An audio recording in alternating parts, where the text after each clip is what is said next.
Since I've received so many questions on Tuesday with the video I put up for a Q&A, I decided that I'm not going to be able to answer all of them, and instead I'll answer ones that were asked a lot and some that just stuck out to me. So here are the questions, and I'll answer them to the best of my ability. First up are personal questions.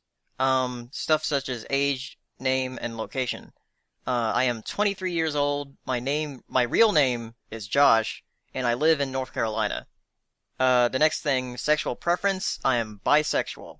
And also, there was another question about when did I become an atheist. I became an atheist about when I was 13, and I just kind of, found out that I didn't have to believe, so I was like, oh, okay, well, I guess I don't.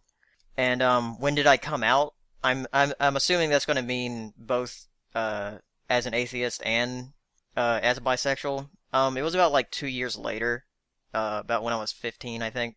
Basically, my dad called me while he was at work, and he was a little bit upset, but he came home and then he hugged me. The next section is YouTube questions. I'm just ad-libbing this whole thing, so there's not a script in front of me. I'll just go with the flow. Anyway, how did I become a Brony? I became a Brony back in August of last year, and the first thing that I saw that really got me interested was there's a voice dub, a comic dub of that famous comic with Twilight where it says good books. God, I love books. Dear Princess Celestia, I'm so alone. And it was a voice dub by General Ivan, and I had been following him for a year or so.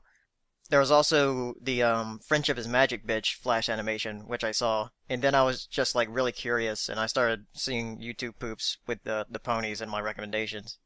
So then I thought I would watch the show, and within a weekend I watched the entire first season. And then about a week later I made a video about finding out about the show and watching it. And yeah, that's how it started in August of last year. The next question is, do my parents know? Yeah, my dad, I told him about a month after I became into it. Not became into it, but after I came into it. He was cool. I mean, I've watched cartoons with my dad when I was a teenager, so he didn't really think twice about it.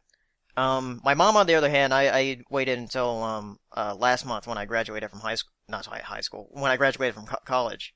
I was a bit skeptical of how she would react, but she was surprisingly interested in the whole thing. And then I met up with some brodies down in Wilmington, North Carolina, which is where my mom lives, and I met up with some there, and they were pretty cool.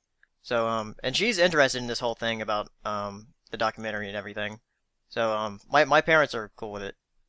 The next question, was I a hater before? No. I just didn't really care. I didn't really hate it. I didn't really like it. I just didn't care. Next, why the name PaleoSteno? Paleo comes from my interest in paleontology, and I've had that interest ever since I was a little kid. And I still have an interest in it, but not as strong as it used to be. And Steno comes from the genus name for a rough-toothed dolphin, which is the full species name of that is Steno bretonensis, and that's my favorite dolphin.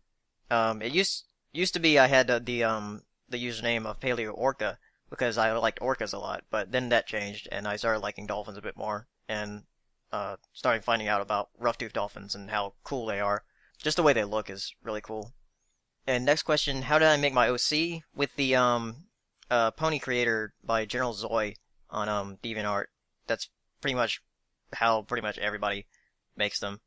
And why did I make it look that way? I guess I sort of have long-ish hair most of the time. I don't right now, but I sort of do right now. And then the blue color is just tied in with my interest with dolphins. Why a unicorn? I guess I don't know. I just like the unicorns from the show, so I thought I'd make mine a unicorn. Now, what is my OC's cutie mark? OC's cutie mark is are dolphins, and that's from the that's an actual cutie mark from the show. Seafoam or Sea Swirl, if you want to call her, has that cutie mark, and that cutie mark was shown as Call of the Cutie. And how did I get it? How did my pony get it? I'm not sure, but I'll tell you later in the video of how I got interested in dolphins. And the next question is, how did I make my vectors? I didn't make my vectors. That is actually all by SirPonyLancelot. So you can thank him for all of that. He's done a lot for me ever since November when he contacted me about making vectors for my videos. But yeah, he's helped me out a lot. Next question, how did I get started on YouTube? I actually started on YouTube back in 2006, and I had a different account then. And I just put like random type videos up. I put some footage of aquariums and SeaWorld and some crappy music videos. And then I made a new account last year, and that was with PaleoSteno. And I was basically trying to make some videos about atheism and science and video games, and I wasn't really going anywhere until I found the pony stuff, and I sort of fell into my niche there. And then I started releasing videos more often by doing the reviews. The other question under that is, did I ever think I'd make it this far? No, I didn't think I would make it this far. I didn't think I would get 1,000 subscribers within a year, let alone the time that has passed since I made my first pony video. And suggestions for people trying to get started. Be consistent. I know, like in a video a long time ago, I said screw consistency, but really, actually, that's something that you really have to have if you want people to pay attention to you. Because if you're consistent and like release videos like on a weekly basis, like I did with the reviews, and make sure that they're released relatively at this same time, then people will stop by your channel to see if you've uploaded anything. So I just say consistency is usually the key. Next question, where are the other videos you used to have listed? I still have them on my account, but I just don't have them listed because I'm just listing the pony stuff for now. I do have some non-pony stuff that is listed, like the videos about cartoons, but for right now I was just like focusing on all the pony stuff. And that goes with the next question, do I consider doing other videos not related to ponies? And yeah, I think I will, but not right now. I'm pretty much focused on the documentary, and then I'll focus on doing the reviews once season 3 comes. So I'm not sure when I'll start doing non-pony videos on this channel again. And the next question, am I going to update the Paleo Travels channel? Eventually. I still have a lot of footage that I have not uploaded to that. Mainly like SeaWorld footage that I've taken in the past. So there is quite a lot of footage I need to upload to that channel.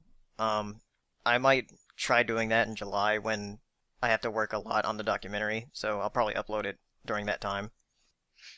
The next question, how did Saber and I meet? Basically, I saw his video back in December, and I was watching it while I was making my video, and I didn't want it to influence my video in any way, so I stopped watching it.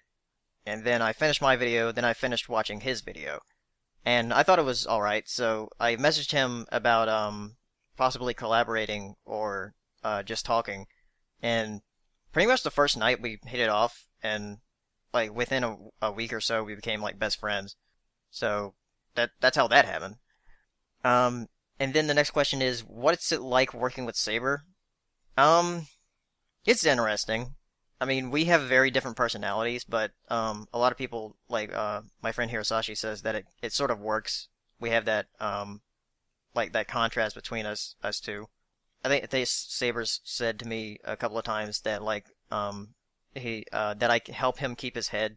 So if he starts to lose his head, then I'll just slap it back on. And then the next question, how did you two come up with the Brony breakdown?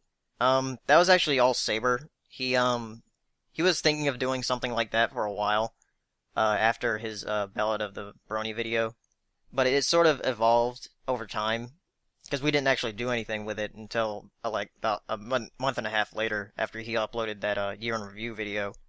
And at first we were just going to do like news and content, and then we were going to do news and content and an interview, and then we kind of split off the interview with the actual show. And then we decided to do it in a live stream, and then Final Draft contacted Saber about being on Everfree Radio, and that's where we are now. So that's the story of Brony Breakdown. How did you come up with the documentary, and what are you trying to achieve with it? What we were trying to achieve with the documentary and how we came up with it, Basically, how we came up with it is why I messaged Saber in the first place about doing like a collaboration over the summer since both of us would be out of school. Basically, I wanted to do like something that combined both of our videos because mine was more about the show and his was more about the fandom, and we wanted to do something big with that. And over time, it's kind of gotten a bit bigger, and we have more people involved. Basically, what I want to try to achieve with it is tell the story of the fandom of how it came into be and to where it is now. Having the interviews with people on the documentary is going to help a lot because we get to see it from their perspective.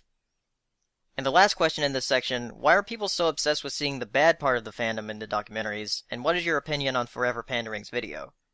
I don't understand why people are so obsessed with a documentary being unbiased because documentaries are rarely unbiased unless it's like a nature documentary like Life or The Life of Mammals or Blue Planet. Like those are unbiased documentaries because they're just showing the information.